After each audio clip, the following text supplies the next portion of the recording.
Shalom Aleichem and welcome to Kalman Stories. Do I have an amazing story for you in honor of this week's Parsha? In our Parsha we learn about the mitzvah of Shmittah, that in the 7th year, farmers in Israel are meant to not work the land, to let it rest, and God will take care of us. The Torah then says, and if you ask what's going to be, how are we going to survive? Don't worry, God will produce triple the produce on the 6th year. God will take care of you in the merit of you trusting in Him. In any case, the year is 1952, and the JNF, the Jewish National Fund, or in Hebrew the Keren Kayemet Israel, decided to invest in orchards in the land of Israel. And they were planting all over Israel. And there was a particular moshav called Kalman.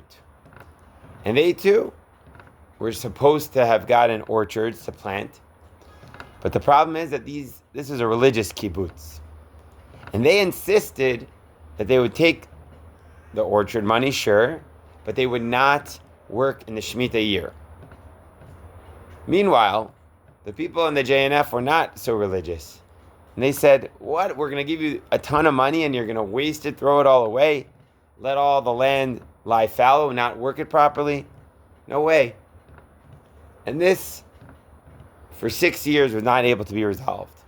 Until in 1958, the rabbi of the Moshav, Rabbi Benjamin Mendelsohn, approached someone on the JNF, and he explained to them the importance of keeping Shmittah, how precious of a mitzvah it was to God, how God would take care of those who trusted in Him, how it would help bring the Mashiach closer. And he spoke so eloquently that he was able to convince the JNF to give it a shot. And they got the money for the orchards and they planted.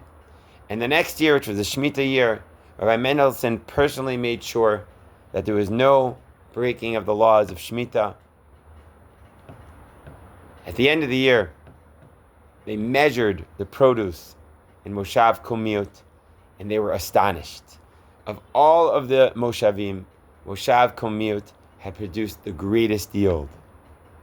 And the people were shocked. How could this be explained? Benjamin was not surprised. He says, we took care of the mitzvahs of God, and the Almighty took care of us.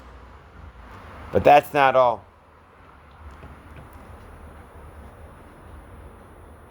The next year, they measured the produce that had been produced by the Moshav. And in a normal year, it would yield 700 containers of citrus fruit. In the year before Shemitah, it was 2,000 containers of citrus fruit. About 3 times as much was produced. And they measured it and remeasured it, and they didn't understand how it was possible that it's such an enormous yield of fruit.